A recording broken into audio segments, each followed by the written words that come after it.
Hi అండి. అందరికీ నమస్కారం. Welcome to my channel. ఈ వీడియోలో ఆంధ్రప్రదేశ్ రాష్ట్రంలో అసెంబ్లీ సమావేశాల్లో ఉద్యోగుల కోసం ప్రత్యేక బిల్లు పూర్తి వివరాలను వీడియోలో తెలుసుకుందాం. వీడియోని ఎక్కడే గానీ స్కిప్ చేయకుండా చివరి దాకా చూడండి. అప్పుడే ఇన్ఫర్మేషన్ పూర్తిగా అర్థమవుతుంది. వీడియో చూస్తున్న ప్రతి ఒక్కరు వీడియోకైతే లైక్ చేయండి ఫ్రెండ్స్. ఈ వీడియోని తోటి ఉద్యోగ పెన్షన్ మిత్రులతో అయితే షేర్ చేయండి. కొత్తగా మన ఛానల్ చూస్తున్నవారు సబ్స్క్రైబ్ చేసుకోకుంటే వెంటనే మన ఛానల్‌ని సబ్స్క్రైబ్ చేసుకోండి. దీని ద్వారా నేను చేసే లేటెస్ట్ వీడియోస్ అన్నీ మీ వరకు రీచ్ అవుతాయి. ఇక ఆలస్యం చేయకుండా వివరాల్లోకి అయితే వెళ్ళిపోదాము. ఎన్నికల కోడ్ తర్వాత ఉపాధ్యాయులకు కీలకమైన మార్పులు, ప్రాథమిక సీనియారిటీ జాబితా బదిలీలపైన నిర్ణయాలు. ఎన్నికల కోడ్ ముగిసిన వెంటనే ఉపాధ్యాయుల బదిలీలకు సంబంధించి ప్రాథమిక సీనియారిటీ జాబితా విడుదల కాబోతోంది. ఉపాధ్యాయ సంఘాలు, విద్యాశాఖ అధికారుల మధ్య జరిగినటువంటి సమావేశాల్లో పలు కీలక నిర్ణయాలు తీసుకున్నట్టుగా సమాచారము. ప్రాథమిక సీనియారిటీ జాబితా కోడ్ తర్వాత విడుదల. ఎన్నికల కోడ్ ముగిసిన తర్వాత ఉపాధ్యాయుల బదిలీల ప్రాథమిక సీనియారిటీ జాబితాను విద్యాశాఖ విడుదల చేయనుంది.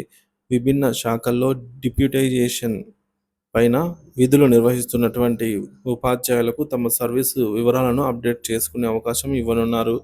2008లో బీఎస్సీ పూర్తి చేసిన వారికి నోషనల్ సీనియారిటీ డేట్ నమోదుకు అవకాశం కల్పించనున్నారు. ఉపాధ్యాయుల బదిలీలపై అసెంబ్లీలో కీలక చర్చ. ఉపాధ్యాయుల బదిలీల ముసాయిదా బిల్లులను అసెంబ్లీ బడ్జెట్ సమావేశాల్లో ప్రవేశపెట్టేందుకు ప్రభుత్వం సన్నాహాలు పూర్తి చేసింది. సంబంధిత బిల్లులను న్యాయ సమీక్షకు పంపినట్టుగా అధికారిక వర్గాలు వెల్లడించాయి. ఆగస్టు 31 నాటికి 2 ఏళ్ల సర్వీస్ పూర్తి చేసిన ఉపాధ్యాయులు బదిలీలకు అర్హులు. 8 ఏళ్లు పూర్తి చేసుకున్న వారికి తప్పనిసరిగా బదిలీలు అయితే జరుగుతుంది. పాఠశాలల విలీనం, తల్లిదండ్రుల అభిప్రాయాలు. ఆదర్శ పాఠశాల ప్రాథమిక పాఠశాలల్లో 3, 4, 5 తరగతుల విలీనంపై ప్రభుత్వం ఎన్నికల కోడ్ తర్వాత తల్లిదండ్రుల అభిప్రాయాలను కూడా తీసుకోనుంది. ఇక అకాడమిక్ క్యాలెండర్ విడుదలకు ముందు ఉపాధ్యాయ సంఘాల నేతల అభిప్రాయాలను కూడా పరిగణలోకి తీసుకోవాలని నిర్ణయించారు.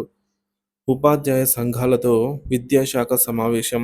ఉపాధ్యాయ సంఘాల నేతలతో విద్యాశాఖ అధికారులు సమావేశాన్ని నిర్వహించి పలు అంశాలపైన చర్చించారు. ప్రాథమిక సీనియారిటీ జాబితా బదిలీలు, పోస్టుల భర్తీ, విద్యా సంస్కరణలు వంటి కీలక విషయాలపైన సమావేశంలో చర్చించారన్న సమాచారం అన్నమాట. మరి మున్ముందు ఏమవుతుందో తెలియాల్సి ఉందండి. మనకి ఉపాధ్యాయులకు సంబంధించి కోడ్ తర్వాత అనేక మార్పులు చోటు చేసుకోనున్నాయి.